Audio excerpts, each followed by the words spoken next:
ยะทิทางจัตตาริปุริสยุคานิอัตถปุริสปุคคลาเอสะภะคะวะโตสาวกสังโฆอาหุนายโยปาหุระโยทักขินายโยอัญชลีกรณีโยอนุตตรังปุญญาเขตังโลกัสสาติภาหุงสหัสสมพิเนมพิตัสสาวุทันตังเทเมฆรังอุทิตโกราชเสนามารังธานาทิธรรมวิธินานิจวามุนินโทตันเจจะสาภวตุเตชยมังคลานิมาราติเรกามปิโยจิจสาภราติงโครัมปนาลวะกมาปทาทยาคังคันเตสุทันตวิธินานิจวามุลินโทตันเตชะสาภวตุเตชยมังคลานิจาราคิลิงกัจจวรังอติมาทโพตังกิจากรรมสเนวสุทารุนันตังเมตตังอุเสกวิธินาจิตวามุนินโทตันเตชะสาภวตุเตชยมังคลานิโอเกตกากรรมติหัตถสุทารุนันตังทาวันติโยชนะปะทังปุริมาลวันตังเอติภิสังฆ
กล่าวคำบูชาข้าพระพุทธ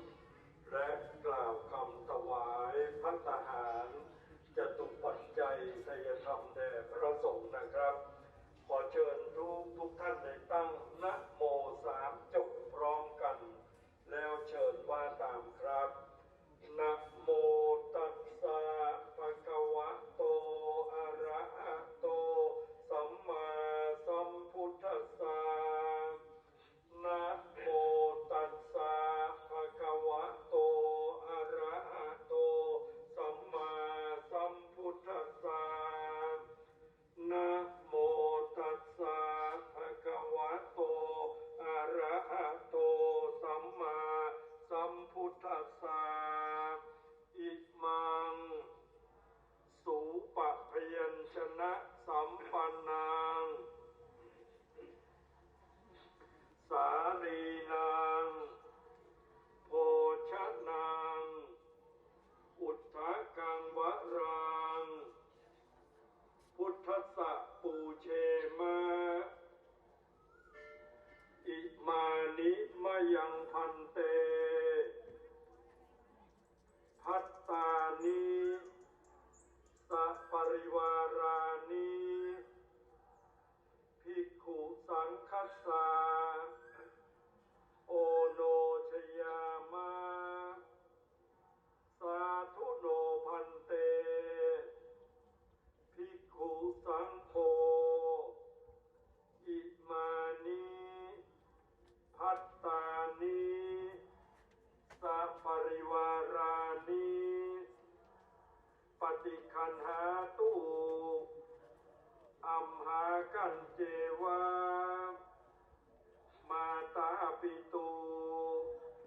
อาทินันจา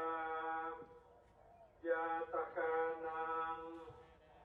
ปิยะชนานังทีคารตังอิตายะสุขายะข้าแต่พระสงฆ์ผู้เจริญข้าพเจ้าทั้งหลาย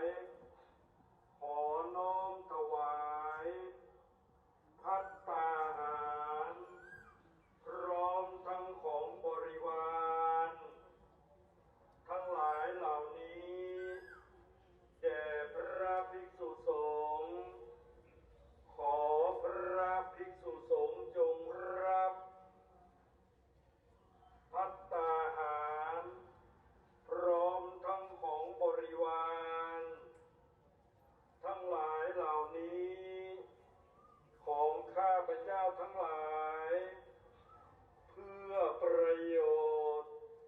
และความสุขแก่ข้าพเจ้าทั้งหลายด้วย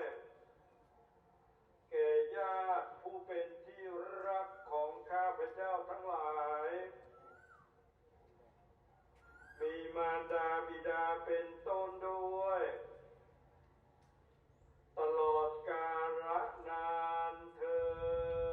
ญสาธุครับลำดับแรกนี้ขอเชิญคุณพ่อมนชัยนันตาริกได้น้อมประเคนถวายกันพระพุทธเป็นลำดับแรกหน้าโต๊ะหมู่บูชาครับคุณพ่อครับด้านหน้าเลยครับ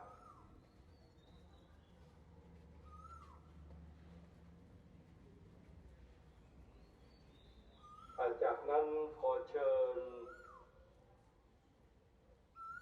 คุณนางสาวอังคณามหานินน้อมประเคนถวายจตุปัจจัยค่าภัตตาหารองค์หลวงพ่อประธานสงฆ์นะครับจำนวน 8,000 บาทและขอเชิญญาติๆอีก9ท่านเชิญเลยคุณแม่ออกไป9ท่านที่มาด้วยกันนะครับถวายจตุปัจจัยไทยธรรมแด่พระสงฆ์จำนวน9รูปเชิญเลยครับอันนี้พี่น้องเดินทางมาจากจังหวัดลำปางก็มีจังหวัดเชียงใหม่ก็มีนะครับลำพูนก็มีมาด้วยกันวันนี้หลายท่านหลายคนด้วยกันยกวางนั่นเลยหนูยกวางบนผ้านะลูกประเคนเสร็จแล้ว